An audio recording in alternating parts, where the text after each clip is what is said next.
Ethan कोल, जिसे online दुनिया में के नाम से जाना जाता था, शहरी खोज का एक उभरता हुआ सितारा था। उसके YouTube चैनल पर 2 मिलियन से भी ज्यादा सब्सक्राइबर थे, जो उसके डरावने, बिना एडिट किए वीडियो के दीवाने थे, जिनमें वह परित्यक्त अस्पतालों, जेलों और भूले बिसरे मनोरंजन पार्कों की खोज करता था। लेकिन किसी ने भी ब्रुकवेल पागल खाने की उम्मीद नहीं की थी। ये पागल खाना पिछले 50 वर्षों से बंद पड़ा था, एक आग के बाद जिसमें आधे मरीज और स्टाफ मारे गए थे। अफवाह थी कि वह आग कोई हादसा नहीं थी, बल्कि कुछ खौफनाक प्रयोगों और अत्याचारों को छुपाने के लिए लगाई गई थी। स्थानीय लोग इस जगह के पास फटकने से भी डरते थे। उनका कहना था कि रात में वहां से अब भी चीखों की आवाजें आती हैं। एथन, जो हमेशा थ्रिल और व्यूज के पीछे भागता था, ने एक मिडनाइट लाइव स्ट्रीम की घोषणा की। उसने कहा कि वो ब्रुकवेल को अकेले एक्सप्लोर करेगा, ना कोई कट, ना कोई एडिट। उसने अपने टीजर वीडियो में कहा, अगर यहाँ भूत हैं तो हम उन्हें साथ मिलकर देखेंगे। लाइव स्ट्रीम शुरू हुई। ईथन हंस रहा था, अपने हाथ में टॉर्च और कैमरा लिए जंग लगे फाटक को पार करता हुआ। ठीक है दोस्तों, हम पहुंच गए हैं, उसने फुसफुसाते हुए कहा। चलिए कुछ भूत ढूंढते हैं।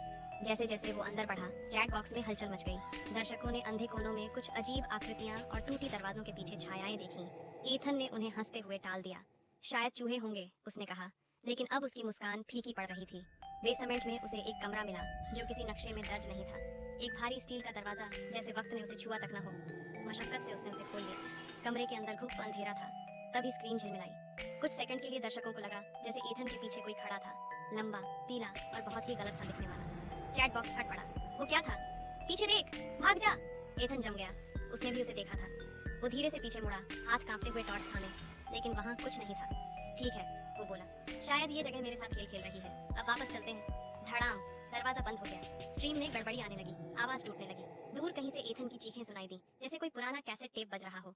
फिर सन्नाटा। पूरा 2 मिनट तक स्क्रीन पर सिर्फ स्टैटिक ही दिखाई दी। फिर एथन वापस दिखा। वो एकदम स्थिर खड़ा था। उसका चेहरा सफेद पड़ा हुआ था और आंखें फटी की फटी। नाक से खून बह रहा था। उसकी शर्ट फटी हुई थी। उसने धीरे धीरे कैमरा उठाया। न वो सांस ले रहा था, न पलकें झपका रहा था। चैट में सब घबरा गए। क्या तुम ठीक हो? क्या हुआ?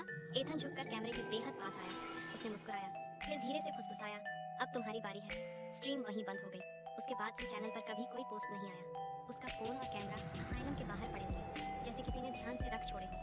लेकिन पुलिस को अंदर उसका कोई सुराग नहीं मिला।